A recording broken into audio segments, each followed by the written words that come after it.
Hi everyone, my name is Gemma Stafford. I'm a professional chef, host of Bigger Bolder Baking, and a proud ambassador for GoodCook. Recently, I shared with you my recipe for Pink Velvet Cupcakes using some of my favourite GoodCook products. Right now, I'm going to share with you my recipe for a 3-layered chocolate and peanut butter cake. The recipe for this cake can be found on goodcook.com along with all of the information about the tools that I use. Okay, let's get started.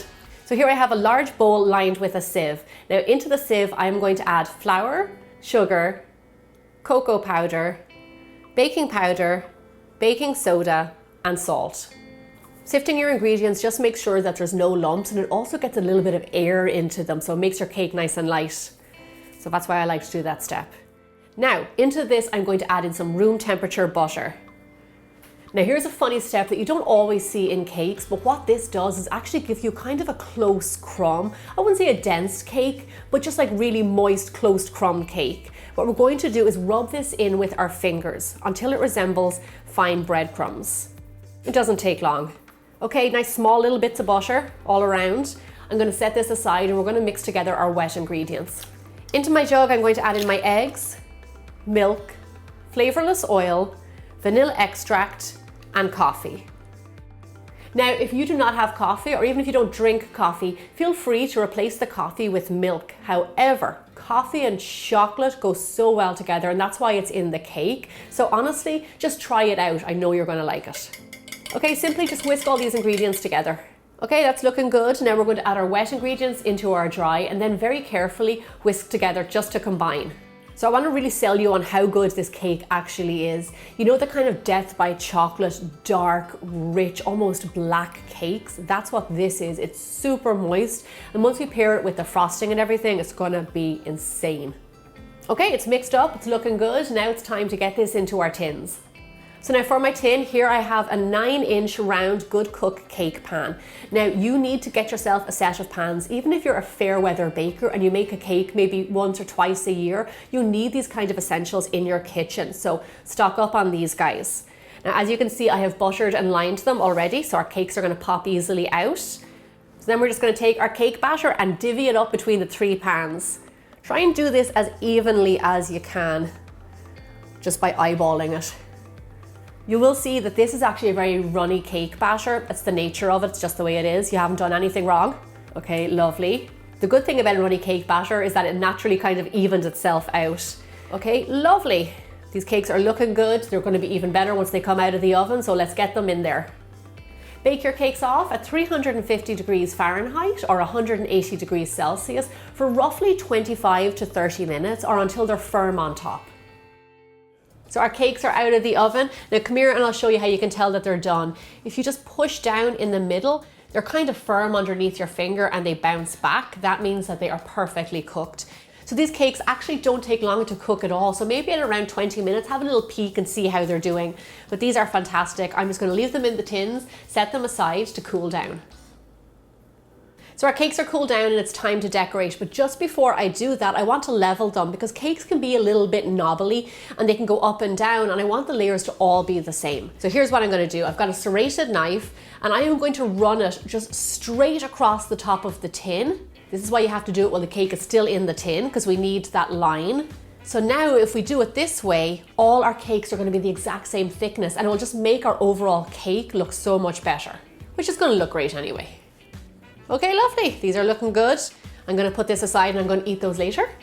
And now let's get decorating. Now I love tricks and tips for easy decorating. So here I have an Oodle Tip disposable decorating bag, and I love these because it's the tip and bag attached all in one. It's pretty genius.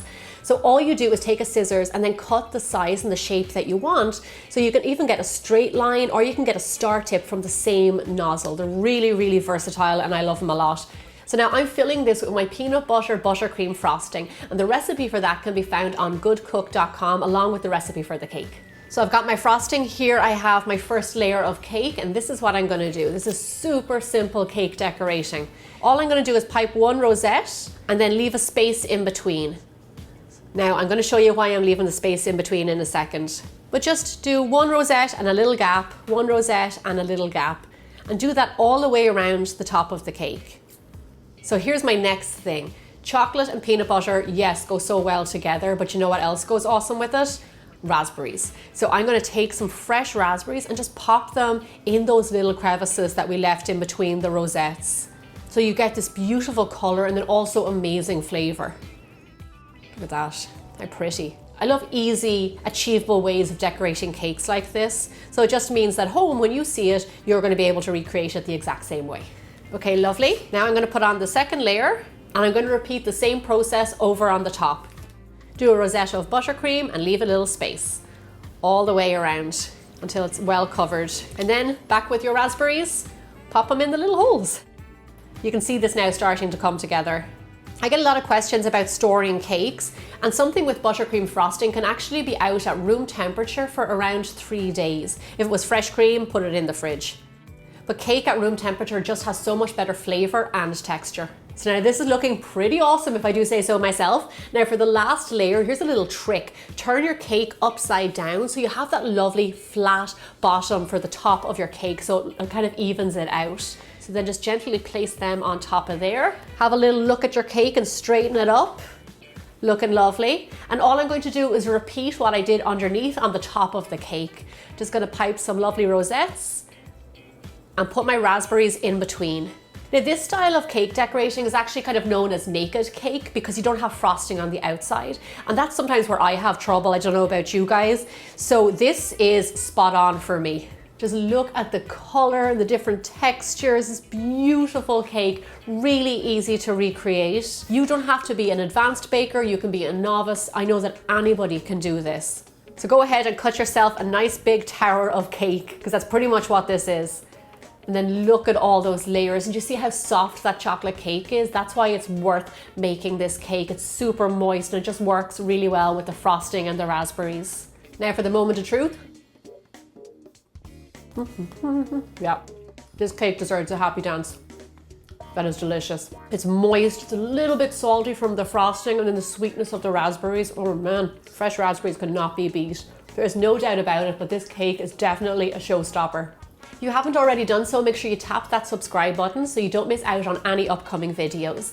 I really hope you enjoyed this video. For the recipe and lots more, go to goodcook.com.